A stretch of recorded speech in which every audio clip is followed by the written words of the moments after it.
And we welcome you to the pregame show here on OSN.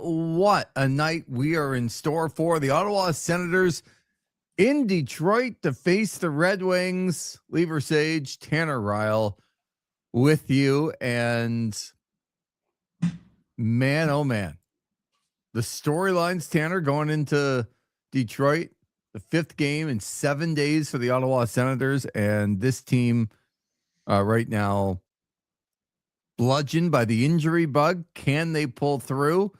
Two new members of the club making their debuts tonight. There isn't something we don't have going into this game. How are you?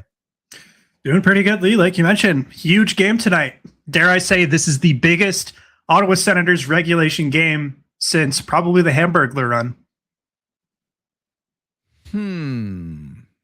I'll have to think back. It might be. So in 2017, they were home and cooled most of the year going into the playoffs. I'd have to look back on the 17 run, but no question, like since then, like last year, I don't remember like a regular season game being this big. No.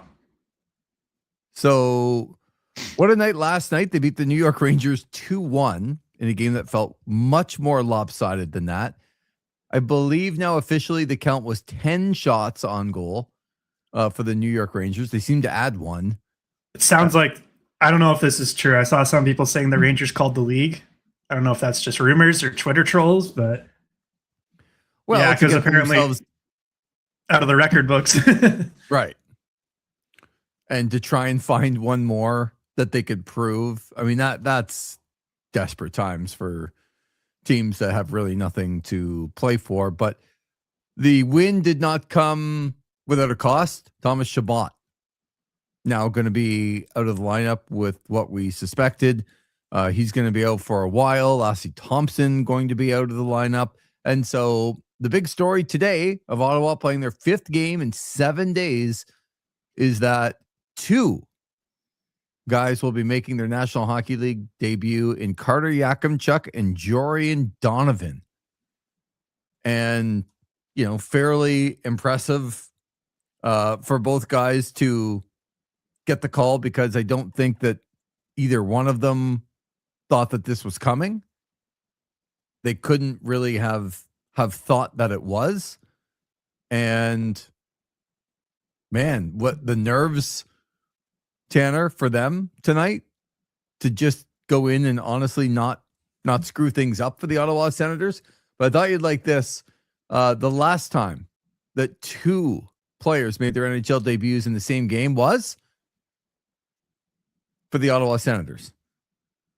Really? Yep. How back are we going? Not that far. Back to 2019. Wow.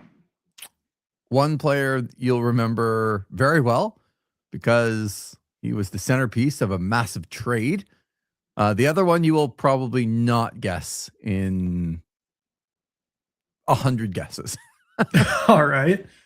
Eric Brandstrom made his National Hockey League debut on March the 19th, 2019, along with... Oh, yes, I'm seeing it just now on my feed here.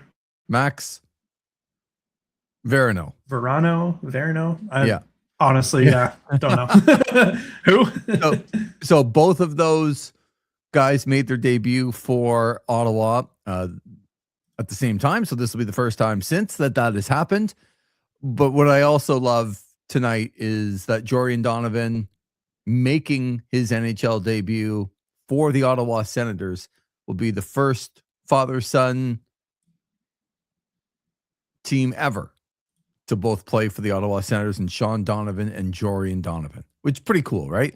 I do know that Sean Donovan found out, and he and his wife got on the road and drove from Ottawa, and they will be there tonight in Detroit for Jorian's game, which is pretty cool. I'm not sure about the Yakimchuks, but longer flight from Calgary for sure. Well, and it's just so last minute, right? Like with what happened, and they're on the road, and you know, it would have been a big scramble to get the Yakam Chucks there. So hopefully they are there. But what were your thoughts? You weren't on the post game last night. You were chiming in regularly on the chat, which was fantastic. But what were your thoughts of last night's dominant 2-1 victory over the New York Rangers? I mean, yeah, you guys nailed it. You nailed it on the head there. It was very dominant. Not a whole lot of life out of that New York team. I don't think I've seen that franchise ever in such a state. You would think they would have gotten up for Mika Zibanejad's 1,000th game, but just didn't feel like it whatsoever. No. Yeah, just it's a bad hockey team. And yeah, I'm not surprised that the Senators cakewalked them. It's going to be a lot tougher tonight, though. Well, for sure. Zach Gibbon in as a punishment for no longer allowing 9 shots. The Ottawa Senators have their first round pick taken away. That's not funny, Zach. That's not funny. And just as a quick note to last night, we were talking about Mika Zibanejad, right? In the second round pick that went along with Mika Zibanejad. And my memory was fuzzy as to why that was. But now, since then, it has come back. The Senators gave a second round pick to the Rangers because they did not want to pay the bonus for Derek Brassard, who was due on July 1st. And because the Rangers picked that bonus up, they got a second round pick. That tells you anything about the thriftiness of the Ottawa Senators organization back when they traded Mika Zibanejad. So that's just to tidy that up. So going into tonight, I don't even know, Tanner, what to expect. You got 2 new guys on the blue line. The team, I'm sure, will rally around that. They've been just incredible in the last little while. In fact, I read another stat. I want to make sure that I get it correct, but just how they lead the league in so many defensive categories. The one that blew me away was that they've allowed the fewest shots on goal, expected goals against, scoring chances, and high danger chances in the NHL this year. They lead the National Hockey League in all of those categories, yet find themselves 4 points out of a playoff spot. Yeah, and it's going to be real hard tonight when you have ideally one of your top 4 defensemen in the lineup when this team is healthy in Artem Zub. Your third pair in Tyler Clevin, Jordan Spence is now your top pair. Yeah. And I think Spence has looked great recently, but he's not a number 1 defenseman. And who knows what the bottom of that decor is going to look like tonight. I'm really fascinated with how Travis Green might deploy things. But also talking about injuries, some bad news for the Senators. Kind of breaking right now. Dylan Larkin is leading the Red Wings out for their warm-ups. Well, I saw that the Red Wings sent, who was it? They sent somebody down earlier, and I'm like, that's not great news for the Senators. That means Dylan Larkin is going to go tonight because they made that transaction. So, look, this is a really tough spot. The Senators have been so good as of late to put themselves in the position that they are in. They are like, this is not, you know me, I don't make excuses for the Ottawa Senators or anybody. In fact, I'm probably harder on them than most people. But this is their 5th game in 7 days. They now don't have Jake Sanderson and Thomas Chabot. As you mentioned, only one of their top 4. They got 2 guys making their NHL debuts. And the Red Wings have not played since Saturday. They've been home for a week and a half. They haven't gone anywhere. They get Dylan Larkin back. This is a very difficult spot for the Senators tonight, no matter where they are in, like, if they're 4 points up, they're 4 points back, wherever. 5 games in 7 days is incredibly exhausting and the most you're allowed to play in the NHL, let alone the ice time that some of these guys have accumulated along the way because of the injuries and what they will go into the game with tonight. It's one of those games, though, that I do feel, Tanner, and you can talk about this. If the Senators win tonight, this is a game that I feel like is going to take them to the next level and into the playoffs. Like, I really believe that, because if they can get through tonight and win this hockey game, they're going to feel like nothing can stop them. And then the news is only going to get better. They're going to get a little bit more rest. Don't know when Jake Sanderson's coming back. Just find a way to keep this one close and have a chance to win. And I got this is a fascinating game tonight against Detroit.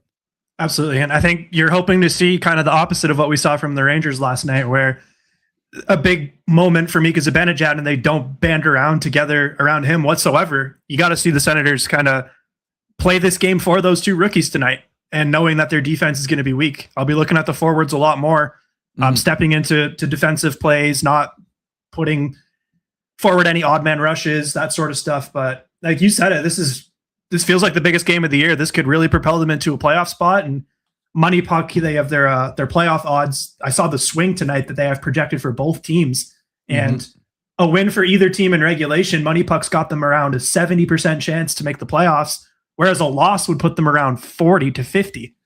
I don't know if it's that drastic in reality, but the stats do say something. This is way more than a 4-point game and way more than a 4-point night. There are 15 games tonight in the NHL. Just about every team's in action.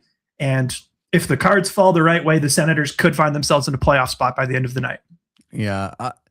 More than ending up in a playoff spot, I think not losing ground to everybody tonight would be a major win. Like somehow if they can even get a point against Detroit and maybe you get a Leafs victory over Boston, and just not losing a ton of ground to all of those teams tonight would be major. And we talked about it last night, but I feel even more strongly about it. It is now time for Linus Ullmark to step up and be the guy on this team. And you mentioned it, the forwards I think are going to play better. It really bothered me, that one goal that they did let in, because Pinto got back to the blue line and there's Tanner talking him up. He's a Selke Trophy nominee. Here he comes. And then stops skating at the blue line, never checks his back shoulder, goes to the front of the net with looking at the puck the entire time, and the guy right behind him scores. Like, come on. Very uncharacteristic. And I'm sure he's heard it plenty from the coaches in the last 24 hours. Like, I know the Rangers can lull you. They were never really in the offensive zone or the Sens defensive zone. They can lull you to sleep, to make mistakes, but those cannot happen. And I know it's the Rangers and you dominated and everything else, but that game could have turned on that goal, and all he had to do was turn his shoulder and think and stop watching the puck. So I think their attention to detail in their own end is going to be even greater than it's already been from the forwards because of, the pressure put on the defense core tonight. So can this group find a way to kind of steady in their own end? And then Linus Ullmark's going to have to come up. This is not going to be a 9-shot, 10-shot game. This is not going to be one of those games where, we talk about 10, 11, 12 minutes without a shot from the opposition. It's just not going to be that way right now. So can they steady the ship in their own end and then capitalize on opportunities when they get them? I think they can, because they've shown us that they've pretty much done it for the last 2 months. I know that they've been, easier getting out of their own zone and great defensive play. And when you don't give up shots, you got the puck all the time. And their best two guys that have the puck all the time on defense aren't playing. So it's going to be a challenge. But I do think that this group, how do I say it? Like, maybe the most prepared for this situation that they've ever been. Like, this situation comes up at the beginning of the year, they're getting caved in. Yep. Last year, other times, I just don't know of another time that the group could be more prepared for some of the adversity that has hit them. And we'll see how it all plays out tonight. I would hesitate to judge the team tonight. For anybody listening and going into the game, if you're a Sens fan, you want them to win. I would hesitate to judge the team tonight with Detroit's schedule, with Ottawa's schedule, and the players that are playing on the ice. If they don't win, this is not going to be a season over moment for me. It might for some, depending on how the cards fall. It's not going to be for me, because if they don't win tonight doesn't mean they can't get back to the kind of game that they're able to play for the last couple of months. Yeah, I would agree. I wouldn't say the season's over. Now, if they drop, the next 3 in a row this week, that might be a different story when we're sitting here on the weekend and talking about the Tampa and Florida games that are coming up. But here comes Ethan bringing up the refs. Another card apparently stacked against the Senators here. We're not talking about that. Sens are destined to lose. Furlat and Chiron are officiating. Is that because you go to scoutingtherefs.com, Ethan, and then you just look up the numbers that the referees have? Or do you have a personal beef with Francis Chiron? No, it's Eric Furlat that he doesn't like. I know that for a fact. Oh, my God. Of course. Oh, boy. But yeah, I'm not in the camp where it's season over, but there's very little room for error, especially with how many teams are playing tonight. Who knows what the standings are going to be when we're sitting here on This Is Overtime. I just go back to the last 2 months to where this team has been. The games that they've lost in regulation. They lost to Washington 4-1, 2 empty net goals, and 3 or 4 posts. This is a game that they play 10 times. They win 7 or 8 of those games. They lose 3-2 to Montreal. First game back after that 5-game road trip. Tough one to give up. Tough goal that Linus Holmark gives up, but played well enough to earn a point and possibly win that game. It wasn't like Montreal ran him out of the building. They lost in overtime to Edmonton, Detroit, and the 2 losses before that. And then they lost to Carolina on February the 3rd, a game that if James Reimer's not playing, they win. Period. This team has not, I can't remember a game where they lost by a goal or 2 or 3 that you were like, yeah, they're not the better team that night. I don't remember one. They're the better team against Carolina. They lost because of their goalie. They were the better team against Washington. They lost because of Washington's goalie. And it was just a bad goal against Montreal in the game that they could have won. I don't remember a game where you're like, they lost 5-2 tonight and deserved to lose because the other team was clearly the better team.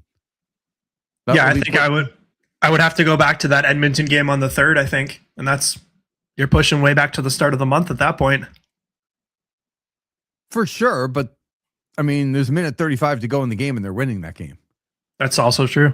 Yeah. Right? Like they scored with the empty net. The goaltender pulled to tie the game and then lost it in overtime. But they played well in that game. Yep. It wasn't like Edmonton ran them out of the rink by any stretch. So it's just been a long time since an opponent did that. Z Gibbon is in with Ethan, Bret Hart Fink. Do not compare him to Bret Hart. Yeah. Maybe just with the Goldberg complaining. Like it's everybody else's fault type thing. Ethan says, Target 7-4-1. Tonight would suck to lose, especially because it's Detroit. But Ethan's hot take, best case scenario is a win. I don't even know what that means. Like best case scenario is a win? Yeah, no shit. Sorry, Ethan, but like, thanks. Well, it was that one time when he came on and he said it was like a road trip. And he's like, the best case they go 3-0-0. Yeah. He's trying to make a bit for himself in the comment section here. Yeah. One to Zach McGibbon levels, but yeah. Since the pregame, I was on where we discussed how Ottawa can't win against good teams. They've since proven very much that they're a fantastic team that can stand with anyone. No bad losses. So what do we expect the deployment to be from head coach Travis Green tonight, especially on defense? I think the only thing set in stone probably is that Tyler Clevin and Jordan Spence will play together on the top pair. Mm-hmm. Other than that, I could see a few sort of different scenarios. Do they want to load up with Zub and Matt and Paolo on the second and play the kids together in very limited minutes? Or do they want to balance that a little bit? I think you could put Zub with Yakimchuk, but then Yak would probably be on his offside. Or do you want to go maybe Yakimchuk, Matt and Paolo with Matt and Paolo on his offside? He's played a little bit more on his off than Zub has. I think it's really going to depend on the flow of the game because I imagine those top 4 guys who have been here longer are going to end up with much higher ice times than either Yakimchuk or Donovan. They're going to need Donovan probably on the PK. They're probably going to need him on some defensive zone starts.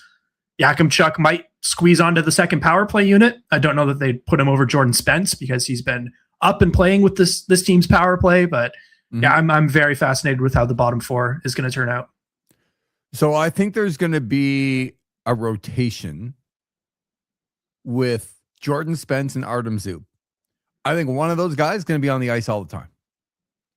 That they're going to rotate the other 3 guys or 4 guys around where Yakimchuk might get, one shift with Zub, and then it'll be Jorian Donovan getting a shift with Jordan Spence, something like that to give Clevin and Matt and Paolo a rest. But my prediction tonight is that Artem Zub and Jordan Spence's ice time going to be way up, and they're going to be double shifted. They're going to be out there every other shift, and then depending on who plays with them, we'll see. Like maybe they go 2 in a row, or like 2 of every 3 shifts. Clevin and Matt and Paolo get out with them, and then the other ones are Yakimchuk and Dorian. Or I keep calling him Dorian. Jorian Donovan. You can't say that name in Ottawa. I know it's such a bad You can't say mistake that. too. I'll just say Donovan instead of Jorian and Dorian. Like it's terrible. But I do think he's going to rely on those guys a ton tonight and just get through it and see where they are.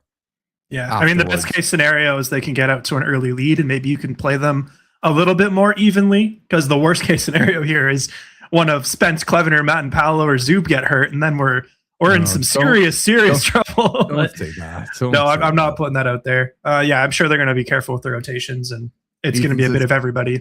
Clevin with Spence, Zub with Yakimchuk, Matt and Paolo, Donovan. That's what I predict. And yes, agree with Lee. There'll be rotations with Spence, Clevin, and the vets. Vets, where? Yeah. Zub? The vets are Zub, and really Jordan Spence now is your best option for ice time. Like, and even then, Spence is 25 years old. Clevin's 23. He's not a vet. The way that Spence skates, though, he can have some shifts depending on, the forwards and maybe controlling in the Detroit zone. That the way Spence skates, he can get away with a shift or 2 without like exhausting himself, as opposed to he just skates so well. And the other guys have a little bit more of a difficult time doing that. We ventured last night to see if some of those guys would go back. I still think that when Amadio and the Pinto line is on the ice, I think you're going to see one of those guys cheat down low even more until they're fully out of their zone. Like, I don't think you're going to see that line leaving the zone with all 3 guys. I think one Agreed. guy is, sometimes when you forecheck and you like 2 guys in, or sometimes you got 1 guy in and 2 guys high, this is going to be, we're going to have 3 guys back all the time. We're the 2 defensemen and one of Pinto and Amadio. And I think they'll probably play it that way. That's a line tonight too that I think is going to get a ton of ice time. That's the line that I predict, depending on the score, that is out there. Like, there will not be a 4-line rotation up front. You just can't afford to with the defensemen that they have. You got to put out trusted guys all the time with Detroit until you see where the game lends itself. So there's a couple of guys tonight that I think really need to make the impact. Linus Ullmark's number 1. Yep. Like, he needs to be one of the best players on the ice. And quite frankly, we haven't said that. Like, they've won games. He's got a good record, but they have not won games because of the play of Linus Ullmark. That has to start now. And the other guy, for me, I don't even expect a lot out of Brady, to be honest. Like, I just don't know what gear he has right now. But I expect Tim Stützle to be one of, if not the best player on the ice. That's okay. Not a crazy because he's been like that. But I'm just saying, in these spots, they're going to need a little bit more defensive work and a little bit more dynamic offensive play to be able to not cheat. So scoring off the rush, what he's done so well is driving outside and towards the net. I think you're going to see something dynamic tonight from Tim Stützle, because that's the way. They're not going to just control the play as a 5-man unit like they have before. So maybe a little bit more individuality. Yeah, absolutely. And as Ethan's mentioning, the lines have been posted now by the Senators. So on paper, it looks like it's going to be Tyler Kleven with Artem Zub as your first pair. A little surprised they didn't keep Spence and Kleven together, but I get it with Zub probably being the most experienced guy. You've got Nick Mattapalo with Jordan Spence, and then on paper, it's Jorian Donovan with Carter Yakimchuk. But thank you for saying that. Yeah, I don't believe for 1 second that Donovan and Yakimchuk are going to go out together as a pair. Because remember, the Sens don't have last change. No. So if they put them out and Detroit goes, oh, you're putting those guys out, they will instantaneously put their first line out. Yeah, there goes Larkin. There goes DeBrincat. There goes Kane. I don't care if that line just came off the ice. They're going back on if those guys are out. So, yeah, on paper, it looks that way. I would not expect it to stay that way. I think, like I said, they're going to pick. I think it's going to be Zub and Spence, and then they're going to rotate Donovan and Yakimchuk in where they can. As you mentioned, if they're killing a penalty, probably Donovan goes on the PK. If they're on the power play, Yakimchuk will get some of the minutes to give Jordan Spence a rest. And, maybe something good happens from that. Yeah. But you got to put them out in situations for them to succeed as well, because they're not only going to be nervous, their first NHL game, they're not playing very well right now. Like, Donovan just is getting back from an injury and hasn't played in a bit. And Yakimchuk cannot be that confident minus 30. Like, he just can't be. So for them to go out and be in situations to succeed tonight, that's Travis Green's number one priority, is to not put them out like, oh, we're in our own zone, let's toss those guys out and then watch the Detroit first line come out and cave them in. Like, that's not how this game should be going, and I don't think it will be from Travis Green. So no, you're not going to see them on a pair unless they're up like 4-0 or something. Oh, I agree. If they're up, probably by 3 goals, at that point, you can try to get some of your other guys a little bit of rest. Because again, you play Pittsburgh on Thursday. And Spence already played 26 minutes last night total, and he's probably going to play more tonight. Yeah, depending on how the game goes.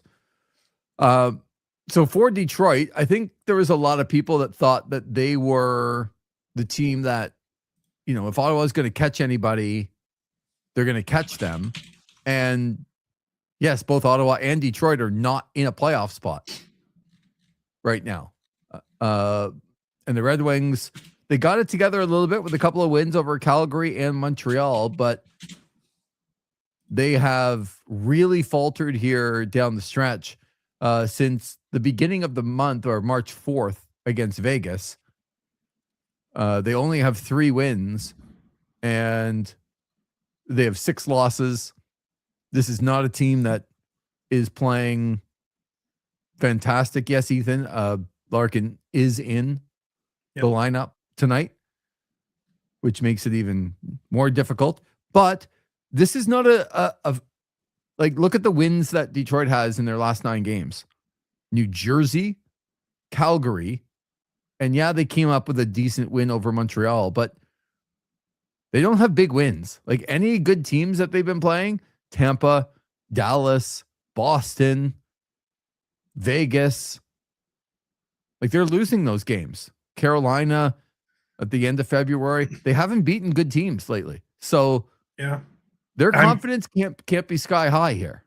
And I mean, like, we're sitting here talking about it from a Sens perspective, and how if the Sens lose tonight, it's probably not season over. I'd be really curious what some of the Detroit media is saying, because it feels a little bit like this team the last couple of seasons has come out the gate really, really hot and looked like a surefire playoff team, only for it to fall apart. And sure, they've lasted a lot longer this season than last year, the year before, but you got to be wondering, is this the same story again for that team? And I'm sure the players know it too. And if Detroit loses this game, Of course, their season will not be over. No.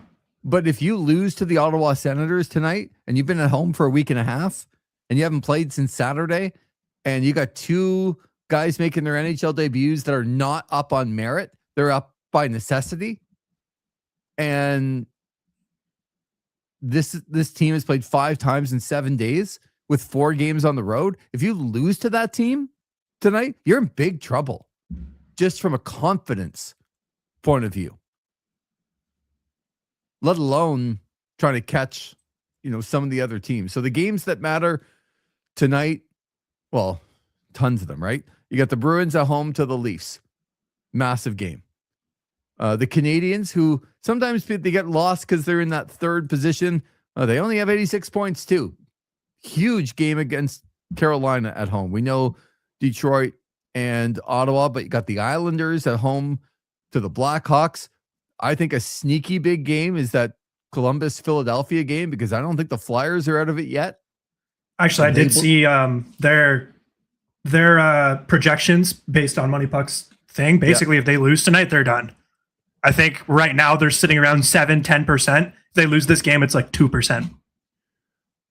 What is it if they win, though?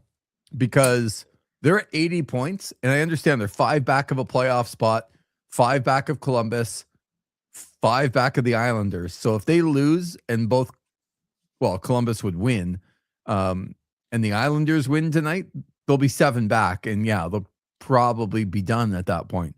But they get a little bit of help because they've played less games than everybody. Yeah, the Flyers have. And I'm just saying they've won 3 in a row. They're 7-2-1 their last 10. They're playing good hockey. So you look around tonight, and it's a wild night to watch hockey tonight. Like, I know we're focused on the Ottawa-Detroit game here with all of the storylines that are going into this game, but you look around the league, it's a wild night. Because just think about the fact that the Montreal Canadiens, the Pittsburgh Penguins, the Columbus Blue Jackets, the Boston Bruins, the New York Islanders, the Red Wings, and the Sens, 7 teams are within 3 points of each other. 7. So that it's just incredible that it's that close, which makes all of these games fascinating. Well, they're about to drop the puck soon, Tanner, here in Motown. Prediction time. Oh boy. Come on, Tanner, you can do it. Ethan wants you to do it here. Come on. I can't just I have to take the Red Wings in this, just looking at the team on paper.